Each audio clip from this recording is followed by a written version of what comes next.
Hi, Dr. Hey, Kratz. how are you? I'm good. How are you? Good. I never really know how to find the link. Hmm. Oh, well, I don't know. I think I have to invite you when I get on, but we're learning, you guys. A-Swiss is learning how to work Instagram Live, so we appreciate your patience. Next stop, LinkedIn Live. I know, right? I'm trying to get James on. Let's see if I can do it again. Okay. Let's see. James, I just invited you again. Let's see. Oh, Oh, there There we we go. go. Hi. woo. James, how are you? I'm doing fine. How are you doing? Great. You're rep and play equity. Awesome. That's right. Had to come branded. So fun.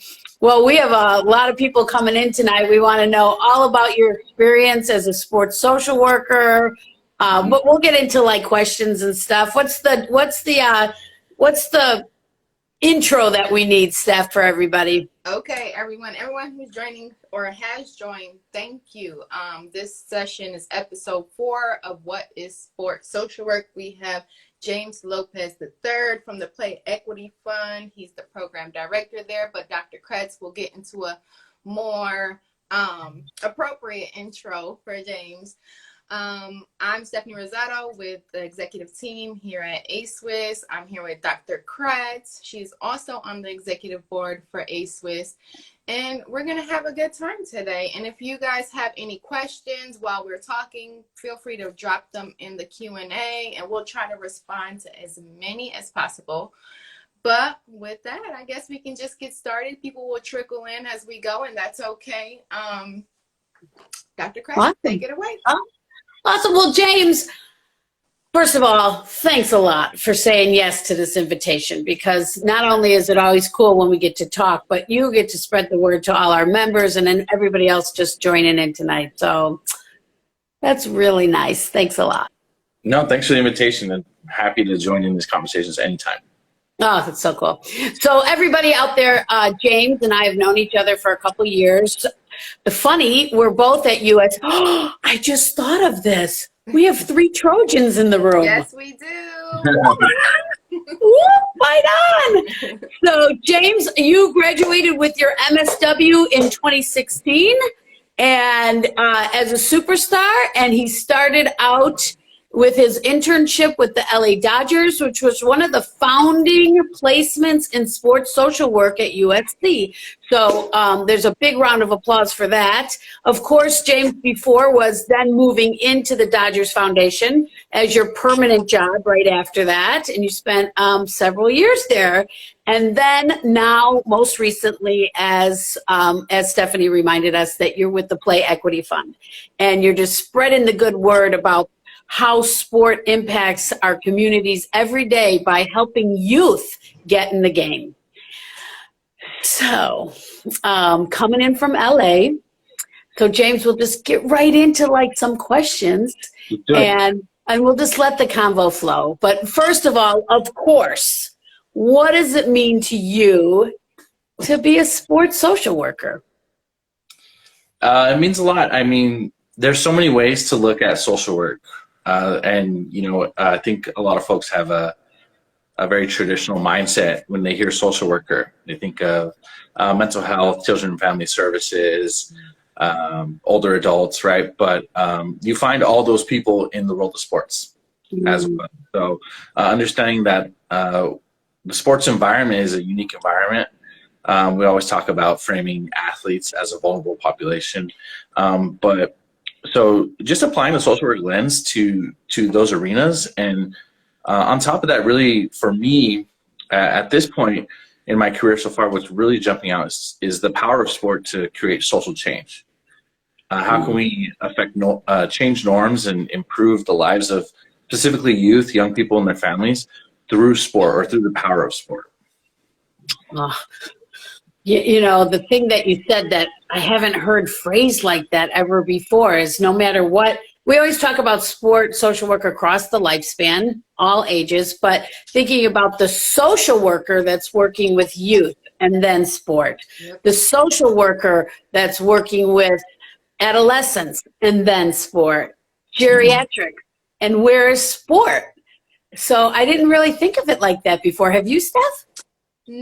No, but it makes sense, right? It was like that aha moment of, yeah, that is exactly what we do. Or so it Yeah, makes perfect sense. And I think we talk about sport, but also just play. Play is you mentioned the geriatric population, older adults.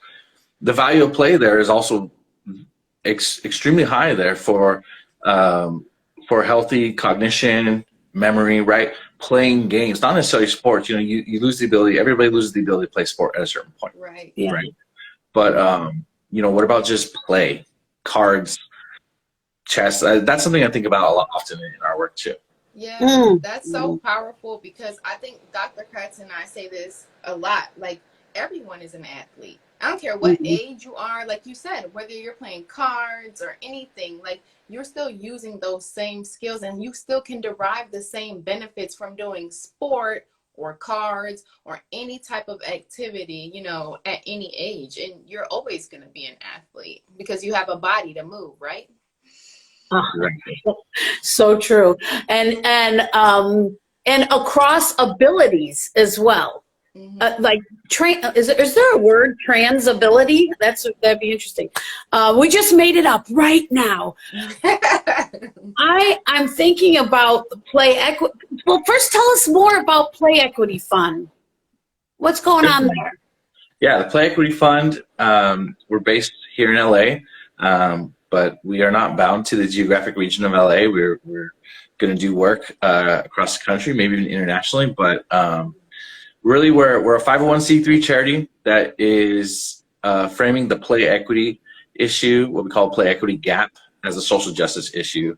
So using my own experience as an example, I played sports as a kid growing up, Taekwondo from age 5 till about 18, 19. I played baseball, football, and I could point to big moments and also just the general experience, relationship with coaches, relationships with teammates. Some of my best friends to this day are teammates that I had in different sports. But all those valuable life lessons, social skills, improved social and emotional learning opportunities that you get in sport aren't available to every child in the current state of sports right now because of pay-to-play models, because of rising costs, because of inequitable access to field locations, and a number of equity issues. So we call that the play equity gap. So the Play Equity Fund is working hard to close those gaps. Specifically in my role as the Social Impact Program Director, I'm running a portfolio of social impact projects on the ground with different corporations, foundations, trying to drive some good outcomes and close gaps, have some on the ground kind of micro, meso, community level wins and learnings, and then take those learnings, find opportunities, build partnerships with the local teams or the local corporations who want to get involved in this work and scale up. And there's also a significant advocacy component to what we do. So there's a lot of sports-based youth development organizations that are doing really good work, after-school programs, community programs, using sport, specifically sport, as the tool to improve outcomes for youth. Yeah. Not necessarily having sport as one of the options, but using sport as the intervention or prevention tool. And we're trying to drive more public dollars to those organizations and to that ecosystem. So on a local level, we're engaging county decision makers, city level decision makers, and trying to learn from that and just get more public dollars to sports for youth. So James, does that have to do with like, say, city parks and recs department? Yes, parks and recs on city level, county level. We're even involved in some advocacy groups that advocate for funds on a state level for after school programming. So yes, the answer is yes. There's many layers to it, and we're just trying to scream at the top of our lungs of the value of play, the value of sport to decision makers and to coalitions, and to not forget about sport and play as something that you can actually invest in and change outcomes for youth. That's awesome. And I see John saying, "Go James, miss him at LADF." Mr. Ludo. So I do want to take this opportunity to say, for those of you joining, feel free to drop questions in the chat so we can answer. We'll answer as many as possible. Just want to put that plug in there. And James, thank you for sharing that, because one thing that you mentioned that just really stood out to me, or several things that you mentioned that stood out to me, how you're really hitting on that micro, meso, and macro level, like not only play for the individual, but then doing it at the policy level and at the organizational level. So I think that's awesome, because in order for us to make change, right, we have to make change all over in the whole system. So that's awesome. Wow. Hey, let's this is so exciting. We could keep going, but I want to bring it back a little bit. So just like retrospectively, I'm thinking about you at USC doing your MSW field internship, and we have a lot of calls and text messages and DMs like, well, how do I get into sports social work? And you were placed with the Dodgers Foundation. So what was that process that motivated you and help? I'm sure you had a big hand in like getting that accomplished. What happened? Yeah, so when I was in the program at USC, the Dodgers Foundation internship was going to launch its pilot internship year. They wanted one student, and they wanted a student from the community organizing and planning track that I was on. And, I really didn't consider it. Kind of intuitively, naturally, sport has been in my whole life. Like, I remember in a class at USC, we had to bring an item from our home that would share a little bit about our values or things we care about. And, apologies to the professor, but I'll admit now I kind of forgot about that part of the assignment on the day of. So I looked around in my car. And I was like, what do I have that can represent a piece of like me, And I had a baseball in the trunk of my car. So I brought the baseball, and I was like, you know what? Like, even though I grabbed this thing last minute, this does mean a lot to me, because in my family, everybody kind of plays sports. We really value that, and we know that it can teach you so much as a youngster. And then after that experience, the professor was like, hey, you talked about baseball, you talked about sports. You should really go for that Dodgers internship. And it really wasn't on my radar, because when I had entered into graduate school, I was very focused on mental health and specifically transition age youth. I had experience working at a foster group home with transition age youth, and I really wanted to get back into that field in that very like direct path. But a couple of professors, I sought some advice, and they said, I think you're a really good fit. They're looking for a systems level thinker, looking for someone to help them build out their programs a little bit from a measurement and evaluation angle. And so I went for it, and it was a tough interview process. They only wanted one student. There was a lot of candidates. I was fortunate to be selected. And that was my eye-opening moment, where I was like, well, there's a space for social workers in the sports world and in the professional sports world. The Dodgers, I was there for 6 years at the Dodgers Foundation. It was a very formative experience for me as a sports social worker. And I'm grateful to that series of events that kind of led me to getting that counsel from my teachers and what they saw in me and the skill sets they saw I had to go into that field. And from there, I've made tons of connections. A-Swiss came about while I was there. I joined in. It just took off. Everything took off. So that's how I got there. And for the last 6 years, I was at the Dodgers Foundation, just joined the Play Equity Fund this year. So if there were, how would you tell current students or even recent grads how to get into sports social work? What's the magic trick? It's tough, I would say that, but you have to really know your skills and know your values. Something I struggled with a little bit. How can you advocate for your skill set as a social worker?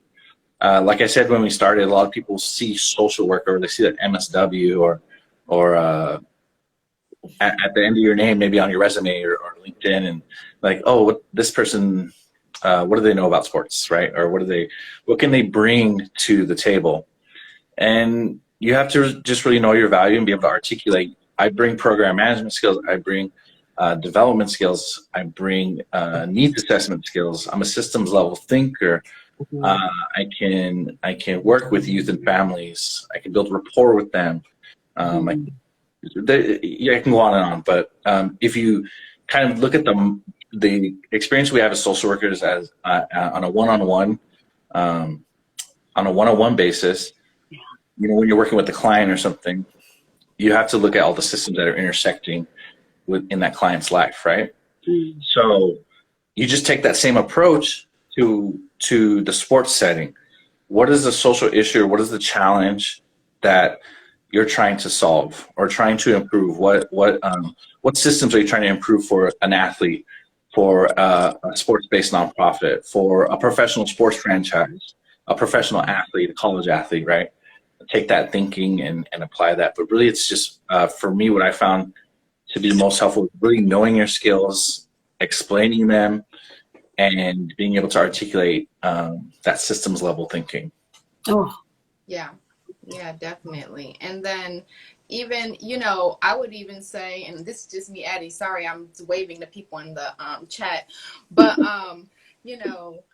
just bridging, if you were an athlete and you want to get into sports, like marry those two skills. What did you bring as an athlete? Like teamwork, communication, and then what do you bring as a social worker, and being able to, articulate that even. Yeah, employers love athletes. Mm-hmm. It also ties into kind of the play equity issue. If youth don't have access to sports and they kind of don't develop those improved social skills and those leadership skills, a lot of interviewers will ask you, hey, like, did you play sports, or what are you looking for? There's a lot of studies that have been done around athletes in the workplace, and I think I'm gonna probably get this wrong, but for women in the C-suite in the United States, something like 90% of them are former athletes at some capacity. Maybe not collegiate or professional, but maybe high school or in adolescence. And a lot of women who were surveyed in that study, I think the Women's Sports Foundation was the one who did that study. They cited their athletic experience as a key learning moment or a key experience that they lean on in their leadership roles. That's fascinating. I want to get a copy of that. Yeah. Yeah, that's interesting. That kind of relates to my study that I presented the results on about former women athletes and like the skills they brought into later life, right? But that's not about me. It's not about me. So I want to ask, and then we had some more people join while you were talking, James. Please put your questions in the Q&A section of the live and we'll try to get to them. But James, what do you think, or how do you think social work can continue to grow in the realm of athletics? What are your thoughts behind that? You were a pioneer. You kind of were the first, or one of the first, I should say. And so what do you think about that? Yeah, I think social workers who are already in the space, and A-Swiss is a great example of this, is we just got to continue to advocate for our peers. And there's a huge emphasis on storytelling. Really, how can we elevate the stories of our fellow social workers or the successes that we've seen? Like, this is a good example, right? We're helping each other out. We're supporting our field. We're creating those aha moments or eye-opening moments for social workers who may be considering moving into a sports field or a sports role. I think we just have to advocate and elevate the value. And you have to understand that you can only do so much as an individual, right? Stacy, Stephanie, I can do it by yourself. I can't do it by myself. We've got to form these groups, these coalitions, network within your social work network, and then branch out. It's hard. It's hard, and I was very fortunate to be at the right place at the right time at USC, right? And I'm grateful for that. But then once I got into that internship, I really learned about how much it takes to kind of, being the first, there's a little bit of pressure there, right? Mm-hmm. Let's say, Dodgers Foundation didn't like what I did there, didn't like the social work lens that I brought to the work. Obviously, that didn't happen. Impossible. But there's when you break into those spaces, you really gotta demonstrate your value, and then continue to advocate for those who are coming up behind you or alongside you. I think we really gotta advocate for each other. Yeah, that's a great point. Steph and I always talk about surrounding ourselves with people that motivate us and inspire us and just make us want to keep going. And Steph, we even said, I was on the phone with you this morning, and we even said, we're only as good as how great we all are. Mm-hmm. So I'm hearing that from you, James, that's for sure. That's it's inspiring. Yeah. I have a specific question because I was on a call with Aaron Miller, who's the founder and director of the Power of Sports podcast. And great guy, and did a lot of great work. And he said to me, so what was it like when you were a kid as an athlete? And it was the first time I thought about that. I was like, geez, I came from a family with 8 siblings and 4 girls and 4 boys. And I've been thinking a lot about how the girls came home after school and the boys went to sport club, their teams. And at the time, I didn't feel shut out. I felt like we had a nickname for it. We were the 220 Club. We came home after school and hit the books. That's what we did. We were very athletic and participated, but not in formalized sports teams. And then I was thinking about girl today, and I'm thinking about your equity position and how are we working to make sure that girls have a place? Right. What are you doing, James? I know you're doing a lot. Yeah, this is a point of emphasis for the Play Equity Fund, and one of my projects I'm working on is in partnership with Nike. Nike and their Made to Play initiative, they really want to increase access for girls, and so we're working with them on a 3-year partnership that'll go through 2024, and we're going to invest in some neighborhoods, take a really focused neighborhood approach for that work, and we're going to look at a couple communities in LA, specifically Boyle Heights and Watts. And partner up with some youth serving organizations in those neighborhoods, build up their capacity with some grant making, with some training, and hopefully we can see the number of girls they serve increase. But more than that, we want to increase the capacity for the organizations to reach girls, right? Because realistically, 3 years is not a big amount of time. So yes, we want to see girls increase, but it's really about equipping folks who are serving girls or want to reach those girls with the right tools to engage those girls. Shout out for Nike, obviously, and shout out for the Center for Healing and Justice Through Sport, formerly known as We Coach. They're a partner of Nike's, and we've intersected many times in my work. But organizations like that, or Up to Us Sports or Positive Coaching Alliance, they provide training for community members, parents, coaches, administrators on how to engage girls, or what are girls looking for in sport. One of the things I learned in one of those sessions once was that girls tend to value the opportunity to compete, but they really value the connection with the coach, that social aspect, that mentorship aspect, a lot more than some boys do, because the boys will find more of a peer-to-peer connection. And so that's why the importance of female coaches is so important. And have women in coaching roles so that they can mentor and connect with the young girls. So relying on those informed approaches, in a lot of cases, in a lot of communities, you have to take a trauma-informed approach. Because a lot of community-level trauma and a lot of you never know what a child is bringing with them to practice, right? You don't know what's going on at home. So you have to be mindful and have an informed approach. But yeah, the gender equity gap is real, and there's a lot of good ways to train up folks to properly engage girls, especially they want to stay. I see Violet in the chat, Violeta Aguilera. She was a coach. She is a coach, I should say, for the Dodgers Foundation, Dodgers RBI program. Excellent, one of the top coaches in the program, and she can relate to her girls. Shout out to the B Squad over there. Welcome, Violet. And, welcome. Yeah, I like your comment there. There's just girls looking for someone they can relate to, right? So that's just one example of how we can close that play equity gap for girls. But I think you have to look at Title IX as well, and like if you go a little bit bigger, right? That was a huge milestone, obviously. But who's monitoring Title IX? Right. We know there's violations out there in the collegiate level, high school level. So we have to, take an approach at every angle, like I mentioned, on the ground and at a macro level too. That's awesome. And I think there was a question asked, I think by Deeds.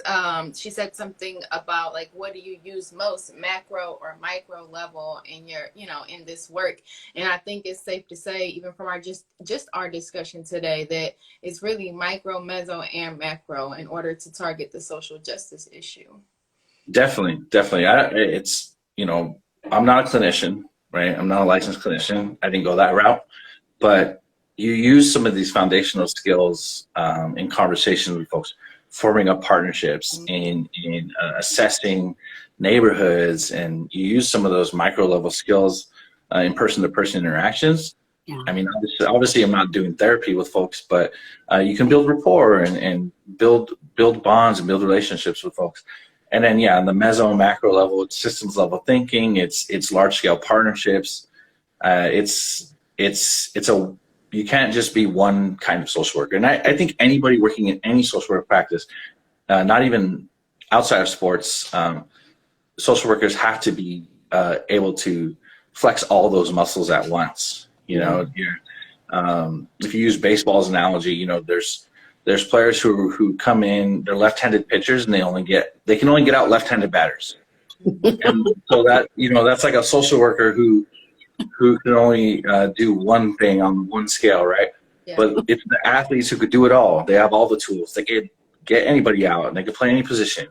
Those social workers have the most value. Wow. Good job getting the sports metaphor in there, James. I think we only have time for like one more question because we're hitting the 30-minute mark here. So Dr. Kratz, I'll let you take this last question away and we'll wrap up from there. James, you're a sports social worker, and of course you're just like even saying things like we want to go international, but what about long-term aspiration? What do we have to look forward to for you as a sports social worker? For me, I'm gonna be in this space until someone tells me I can't anymore. So I'm in a relatively new position. I've only been with the Play Equity Fund about 5 months, and I really like where I'm at. I really like what the Play Equity Fund's mission and focus on closing that play equity gap, and the way we talk about it and frame it as a social justice issue really excites me as a social worker. I'm really excited to get into this advocacy space a little bit more. There's a lot of community organizing opportunities that we have on the ground in LA and then across the country. There's some really great organizations that are thought partners with us, like Aspen Project Play, Warrior Sport for Good. There's all kinds of play equity coalitions all over the country that you might even know about. You'd be so surprised that this play equity issue is really moving. It's a movement. Yeah. So I'm excited to see where this is going to go in the next 3, 4, 5 years. And I'm really looking forward to just learning how we can mobilize more, how we can, the nonprofit sector is pretty tough. Most organizations who are providing sports for youth are nonprofits. And so there's limited resources out there, and kind of like, it's competitive sometimes, but I really want to break that down and build more community and more of a unified approach and a unified message so that we can drive more public dollars to the organizations that are using sport for youth development. So You know, Stacy, I haven't really thought too far ahead, 2-3 years ahead, but I really like where I'm at, and we'll see what opportunities come. One thing that's really important to me is like I said earlier, just continuing to advocate for social workers in these kinds of spaces, doing things like this. At the Dodgers Foundation prior, I also provided field supervision for a couple of interns That's who came awesome. behind me. So that's something I would like to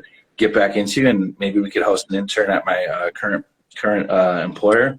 No problem. Yeah, you know, we just gotta make sure it's a high quality internship for the student. We're in the infancy stages in a lot of our programs, so we want to make sure we can provide that high quality experience. But yeah, MSW advocating for those other social workers who are coming up behind you. So I would say field instruction is definitely on the radar for me as well, which I really enjoy. Awesome. Wow, how exciting is that? Well, James, before Steph wraps it all up for us, I just want to say thanks again. We will continue our collaboration. ASWIS, ASWIS is at your service always. Obviously, you're a member, but if we could ever help with anything on the executive level, that'd be awesome. And I wish you all the best because you're inspiring and you're making a difference. So thank you. Thank you so much, Stacy, Stephanie. I really enjoyed this, and you know, whatever you guys need, let me know. And to all the folks in the room, thanks for jumping on, listening. Make sure you guys give Play Equity Fund a follow on Instagram. We're up to some really good work. Instagram, Twitter, YouTube, Facebook, Play Equity Fund. Just search that; it will pop right up. I would say give me a follow, but I don't really post too much. But the better follow is Play Equity Fund, 1,000%. Right. Yeah, James, I just want to echo that as well. Thank you so much. I've heard so many good messages from you. So first, advocate and elevate whatever we want to do. We have to advocate for it and elevate our fellow social workers and sports social workers. Like, that is the message. And the other message I got is learn how to articulate your skills at the micro, meso, and macro level. If you want to get into sports social work or any other career field for that matter, articulating your skill set is going to be valuable. James, this has been wonderful. Thank you so much. And thank you for being part of the sports social work movement. Thanks, James. Thank you guys very much. Take good care. Bye. Talk to you All right. soon. Bye.